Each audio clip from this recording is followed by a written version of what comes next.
Assalamualaikum warahmatullahi wabarakatuh. Perkenalkan, nama saya Safira Caturan Ramdhani, Prodi Ilmu Komunikasi Universitas Muhammadiyah Yogyakarta. Di sini saya sebagai peserta Sosiologi Komunikasi, saya akan menjelaskan tentang pop kultur, kajian halayak, dan tentang identitas.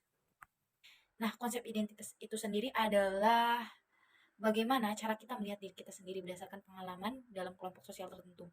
Jadi, identitas kita sendiri adalah dilihat dari penanaman nilai-nilai, emosi, partisipasi, rasa peduli dan kebanggaan sebagai anggota kelompok tersebut. Identitas sosial seseorang berkembang melalui interaksi sosial yang membedakannya dari orang lain berdasarkan ciri-ciri seperti berpakaian, gaya bahasa, hobi, komunitas yang diikuti, kebiasaan belanja, dan lain sebagainya. Nah, kayak identitas ini nih, kan tadi pertama itu ada identitas ini melibatkan penanaman nilai. Penanaman nilai itu contohnya kayak ada seseorang yang dulunya memiliki identitas sebagai seseorang yang berkulit kuning langsat. Kemudian dia pengen menjadi seorang yang berkulit putih. Kemudian dia melihat suatu produk sehingga dia membeli produk tersebut dengan iming-iming kalau produk tersebut adalah bisa memutihkan dirinya. Kemudian produk tersebut ternyata bisa memutihkan dirinya, membuat kulitnya menjadi putih. Kemudian identitas putih tersebut menjadi identitasnya dirinya sendiri. Kemudian ada konsep identitas melalui konstruksi realitas sosial. Jadi konsep identitas konstruksi realitas sosial itu adalah ide bahwa realitas individu dibentuk oleh interaksi sosial. Betul sekali karena di mana uh, konsep identitas itu sendiri, identitas kita itu ada karena konstruksi realitas itu sendiri, seperti kayak budaya, norma, nilai, dan bagaimana kebiasaan-kebiasaan yang hadir dalam masyarakat itu sendiri menjadikan identitas seseorang. Jadi misal kalau saya itu adalah identitasnya itu suka bangun pagi, keluarga saya suka bangun pagi, maka saya itu akan mengkonstruksi nilai-nilai yang dibangun oleh keluarga saya menjadi identitas saya. Jadi saya juga jadi orang yang suka bangun pagi seperti itu. Nah, identitas seseorang itu tidak akan statis, tidak akan tetap. Maka identitas seseorang itu akan berubah dari waktu ke waktu sesuai dengan bagaimana realitas sosial mempengaruhi dirinya. Kemudian saya akan menjelaskan tentang identitas saya. Saya adalah seseorang dari Indramayu, Jawa Barat. Indramayu, Jawa Barat sering dikaitkan dengan bahasanya, yaitu bahasa yang ngapak, di mana bahasa ngapak itu sering disalahartikan sebagai bahasa seperti bahasa orang Tegal, yaitu kayak inyong. Tapi sebenarnya saya itu tidak tidak memakai kata inyong tersebut. Nah, kemudian bahasa yang saya pakai di daerah saya itu apa ya? Khususnya itu panjang-panjang, yang dimana nadanya itu panjang-panjang, itu membuat seseorang itu bisa mengejek dan mendiskriminasi bahasa yang saya lontarkan, yang menurut mereka lucu. Kemudian saya juga memiliki identitas tubuh saya. Tubuh saya itu pada dahulunya itu berbadan gemuk, yang dimana itu memungkinkan seseorang untuk mendiskriminasi saya, membody shaming atas tubuh saya. Kemudian saya juga bertubuh cukup pendek, yaitu 150 cm, di mana saya sering kesulitan untuk menjangkau sesuatu yang lebih tinggi daripada tinggi saya. Kemudian seorang akan mendiskriminasi saya. Kemudian saya juga berkulit sawo matang, yang dimana saya sering menerima pendiskriminasian atas kulit saya. Bagaimana media mengkonstruksi tentang identitas? Jadi media mengkonstruksi identitas itu ada dua macam, yaitu melalui media sosial maupun media massa. Nah, kemudian kalau media sosial yang pertama adalah membangun citra diri. Sering kita jumpai bahwa media sosial digunakan oleh semua orang untuk personal branding, yang dimana itu menguntungkan dirinya dalam membangun suatu image yang ingin dia bangun.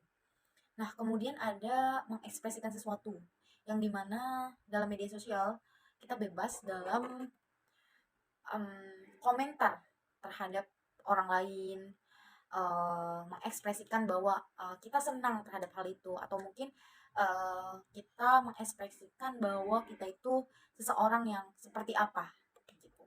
Kemudian Media sosial juga bisa membangun kepercayaan diri, seperti hmm, mungkin saat kita memakai filter itu bisa apa ya? Bisa mengurangi tingkat ketidakpercayaan dirian yang ada, di mana filter membantu kita untuk terlihat sempurna seperti itu. Kemudian ada membangun eksistensi diri. Membangun eksistensi diri itu hampir sama seperti membangun citra diri, tapi membangun eksistensi diri itu menonjolkan diri kita, apa yang ingin kita tonjolkan seperti itu. Kemudian media sosial juga mempersuasi user atau pengguna dalam melakukan banyak hal.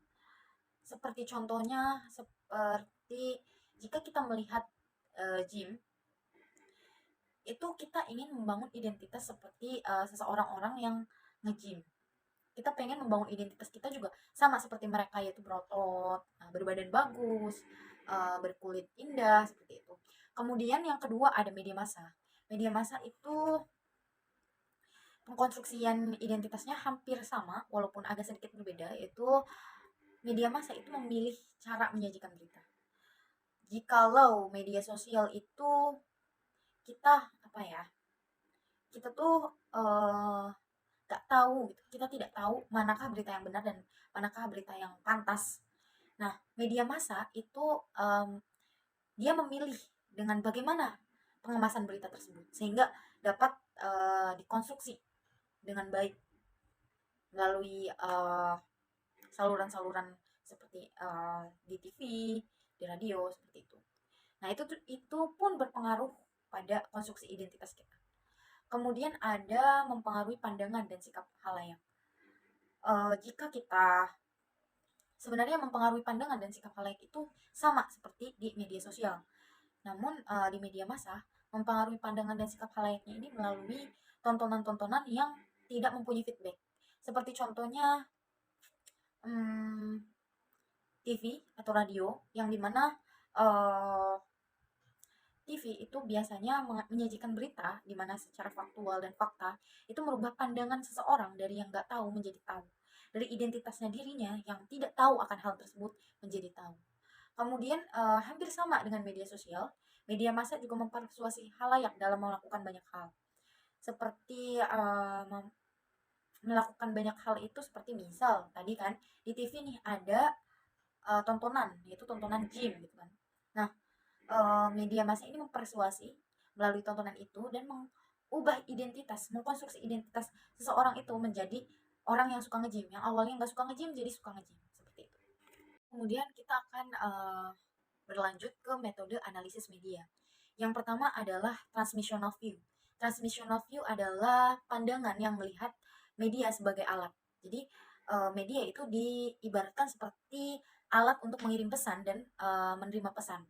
Seperti contohnya kayak siapa yang mengirim pesan, siapa yang menerima pesan, bagaimana pesan disampaikan, terus bagaimana pesan diterima, bagaimana pesan diinterpretasikan oleh penerima. Nah, media itu menjadi suatu alat untuk menyampaikan informasi dan pesan dari suatu pihak ke pihak lain seperti itu. Seperti saluran ya. Kemudian ada meaning based view. Nah, pandangan ini cukup berbeda dengan transmissional view, yang dimana meaning based view itu lebih berfokus pada makna. Makna yang terkandung dalam sebuah pesan seperti itu. Oke. Kemudian dalam metode analisis media itu transmission ada dua pandangan, yaitu transmissional view dan meaning based view. Nah, transmissional view itu contohnya itu seperti film horor Pengabdi Setan. Nah, film horor Pengabdi Setan kan itu lebih ke siapa yang menyampaikan pesan kan. Terus film horor Pengabdi Setan itu dikemas dalam horor. Itu lebih ke bagaimana dan melalui apa pesan itu didapat gitu kan. Kemudian kayak interpretasi yang didapat oleh penonton Pengabdi Setan itu apa gitu kan. Interpretasinya apa, kayak si film Pengabdi Setan tuh sangat bagus, sangat horor gitu. Terus kayak yang dia suka gitu. Udah. Kemudian ada meaning based view. Contohnya itu adalah misal kalau yang tadi itu lebih ke alatnya ya, alat penyampaian pesannya. Nah, Kemudian kalau meaning based view itu makna di balik pesannya itu, kayak nilai moral. Nah, kalau yang tadi itu lebih ke bagaimana pesan horor itu tersampaikan melalui proses-prosesnya. Kemudian kalau meaning based view itu lebih ke maknanya, gitu, makna dari pesan horor yang disampaikan. Contohnya kayak film horor pengabdi setan itu maknanya itu dampak buruk akibat segala hal yang berkaitan dengan ilmu hitam gitu. Kayak teror, anaknya meninggal, anaknya jadi setan gitu. Kemudian ada peta kajian halayak. Peta kajian halayak ini adalah peta di mana kita tuh bisa menelisik atau menganalisis terhadap halayak itu sendiri. Kayak apa yang halayak itu sukai, apa yang halayak favoritkan, apa yang menjadi kesukaan halayak saat itu. Baik, kemudian ada teori jarum suntik, di mana teori ini adalah pemaparan tentang efek media atau pengaruh media yang secara langsung berdampak pada halayak. Menjelaskan tentang cultivation theory. Cultivation theory adalah pemaparan yang efek dari pemaparan jangka panjang. Contohnya seperti anak kecil yang menonton animasi Naruto, kemudian dia menirukannya kepada realitasnya. Two-step flow theory. Teori ini adalah membahas cara informasi dan opini dipindahkan dari media massa kepada halayaknya melalui perantara media. Dan ada reception theory yang dimana kita berfokus pada penerimanya, yaitu bagaimana penerima itu menangkap suatu makna dari teks yang disampaikan. Teori uses and gratification theory. Teori ini adalah berfokus pada komunikan atau penerima pesan yang memilih suatu pesan itu berdasarkan kebutuhannya. Ada popular culture atau budaya modern. Budaya modern ini seperti contohnya budaya-budaya yang ada pada zaman sekarang ya, yang dimana kaum muda-muda milenial ini sedang menggempar-gemparkan budaya modern. Pada perkembangannya, popular culture itu dimulai pada awal 1950 sampai 1960. Pada awalnya, popular culture ini merebah pada dunia musik, fashion, gaya hidup, dan hingga sampai sekarang berbagai jenis seni seperti itu. Kemudian pada Indonesia sendiri, popular culture itu berkembang pada penjajahan Belanda, yang dimana saat itu penjajahan Belanda menampilkan suatu seni, suatu culture atau budaya baru yang diresapi oleh bangsa Indonesia. Contoh dari popular culture ini yaitu yang pertama musik. Musik itu mungkin kita bisa melihat fenomena yang baru-baru ini terjadi, seperti contohnya Blackpink, BTS yang memperkenalkan musik-musik Korea yang seperti judulnya Kill This Love, Blood, Sweat and Tears, apa lagi ya, Whistle, As If You're Last. Kemudian dalam sektor film, popular culture ini juga ada pada Korean drama, atau animasi, anime seperti kayak Kimi no Na wa, Naruto, atau kayak pada Korean drama itu seperti contohnya Twinkling Watermelon, 18 Again, terus Descendants of the Sun. Kemudian pada dunia fashion itu kita bisa melihat bahwa maraknya pakaian-pakaian crop top itu menjadi populer pada saat penggunaannya di Indonesia. Kemudian pada teknologi seperti adanya smartphone, terus adanya smartwatch, atau kayak AI. Sekian dari saya, kurang lebihnya mohon maaf. Wassalamualaikum warahmatullahi wabarakatuh.